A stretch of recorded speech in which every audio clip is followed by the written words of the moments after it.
मित्रांनो, आज आपण पाहणार आहोत राष्ट्रवादी काँग्रेसचे आदरणीय नेते शरद पवार साहेब यांची आतापर्यंतची जीवनयात्रा। शरद गोविंदराव पवार यांचा जन्म 12 डिसेंबर 1940 रोजी पुणे जिल्ह्यातील बारामती येथे झाला। शरद पवार छत्रपती शाहू महाराज, महात्मा फुले आणि डॉक्टर बाबासाहेब आंबेडकर या तिघांना आदर्श मानतात। शरद पवारांच्या वडिलांचे नाव गोविंदराव पवार आणि आईचे नाव शारदाबाई पवार आहे। शरद पवारांचे वडील हे नीरा कॅनल सरकारी सोसायटीचे बराच काळ सेक्रेटरी होते। काही काळानंतर गोविंदराव हे बारामती येथे निघालेल्या सरकारी सहकारी बँकेचे व्यवस्थापक झाले। शरद पवारांची आई शारदाबाई पवार ह्या 1938 मध्ये पुणे जिल्ह्यात लोकल बोर्डाच्या शिक्षण समितीच्या अध्यक्ष होत्या। बारामती मतदारसंघाच्या विद्यमान खासदार सुप्रिया सुळे ह्या त्यांच्या सुकन्या, तर महाराष्ट्राचे उपमुख्यमंत्री अजित पवार हे त्यांचे पुतणे आहेत। पवारांनी राजकारणात ठेवलेले पहिले पाऊल। इसवी सन 1965 साली शरद पवारांनी गोवा मुक्ती सत्याग्रहाला पाठिंबा दिला।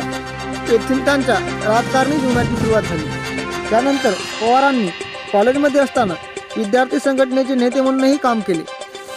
विद्यार्थी संघटनेच्या एका समारंभासाठी त्यांनी महाराष्ट्र राज्याचे मुख्यमंत्री यशवंतराव चव्हाण यांना आमंत्रित केले।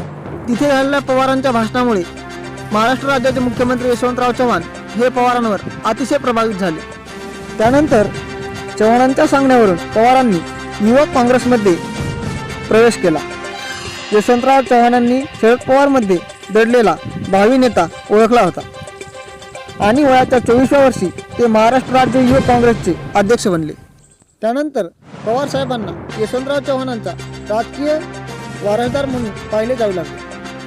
पवार साहेबांनी लढलेली पहिली विधानसभा। सर्वप्रथम 1967च्या विधानसभा निवडणुकीत ते बारामती मतदारसंघातून विजयी झाले। श्री वसंतराव नाईक यांच्या मंत्रिमंडळात त्यांचा राज्यमंत्री म्हणून समावेश झाला। तेव्हा त्यांचे वय 29 वर्ष एवढे होते। त्यानंतर 1972 आणि 1978 सालच्या निवडणुकीतही ते विजयी झाले। 1978च्या निवडणुकीत वसंतदादा पाटील मुख्यमंत्री बनले आणि वसंतदादा पाटीलही पवारांचे मार्गदर्शक म्हणून ओळखले जाऊ लागले। पण तेव्हा काँग्रेस पक्षाचे 12 आमदार फोडून पवारांनी विरोधी पक्षाबरोबर हातमिळवणी केली आणि वसंतदादाचे सरकार पडले। त्यावेळी वसंतदादाचे शब्द होते, पवारांनी माझ्या पाठीत खंजर खुपसला। 16 जुलै 1978 रोजी शरद पवारांनी मुख्यमंत्री पदाची शपथ घेतली। काँग्रेस पक्षातून बाहेर पडलेले 12 आमदार आणि जनता पक्ष यांची आघाडी पुरोगामी लोकशाही दल या नावाने बनली आणि त्यांचे नेते पवार साहेब बनले। शरद पवार हे राज्याचे सर्वात तरुण मुख्यमंत्री होते। त्यानंतर 1980 साली इंदिरा गांधींचे सत्तेत पुनरागमन झाले। तेव्हा इंदिरा गांधींनी विरोधी पक्षाची राज्य सरकारे बरखास्त केली, त्यात पवारांचे सरकारही बरखास्त झाले। त्यानंतर पुन्हा जून 1980 मध्ये विधानसभा निवडणुकी झाल्या। काँग्रेस पक्षाने 288 पैकी 186 जागा जिंकल्या आणि त्यात अब्दुल रहमान अंतुले राज्याचे नवे मुख्यमंत्री झाले। शरद पवार विधानसभेतील प्रमुख विरोधी नेते होते। पवारांनी लढलेली पहिली लोकसभा। इसवी सन 1984 सालची लोकसभा पवारांनी लढवली आणि ते लोकसभेवर निवडून आले। इंदिरा गांधींच्या हत्येनंतर निर्माण झालेल्या सहानुभूतीच्या लाटेत विरोधी पक्ष राज्यातील 48 पैकी केवळ 5 जागा जिंकू शकले। त्यात पवारांच्या बारामती या जागेचा समावेश होता।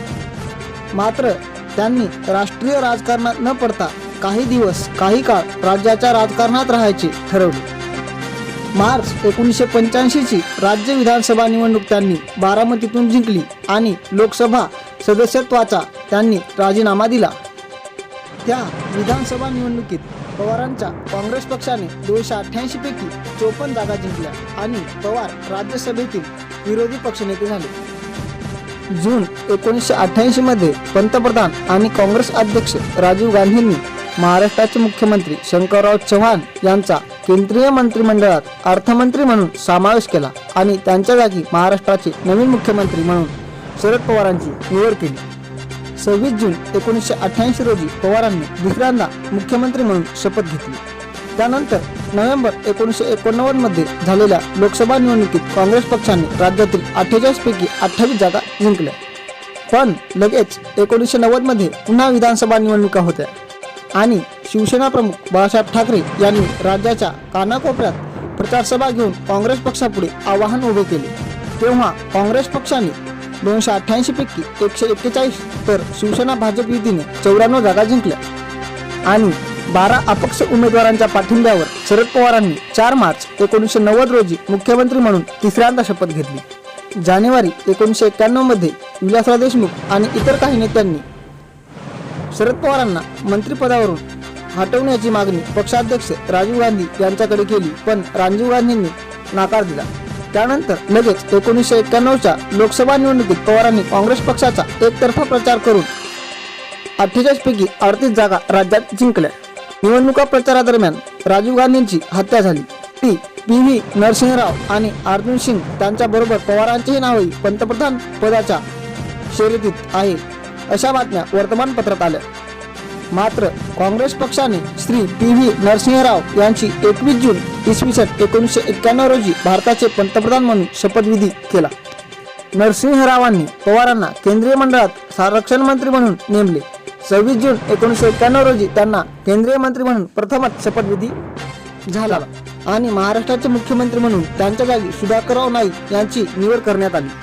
पक्षातल्या आपसी मतभेदामुळे 6 मार्च 1793 मध्ये पवारांनी चौथ्यांदा राज्याचा मुख्यमंत्री म्हणून सूत्रे हातात घेतली.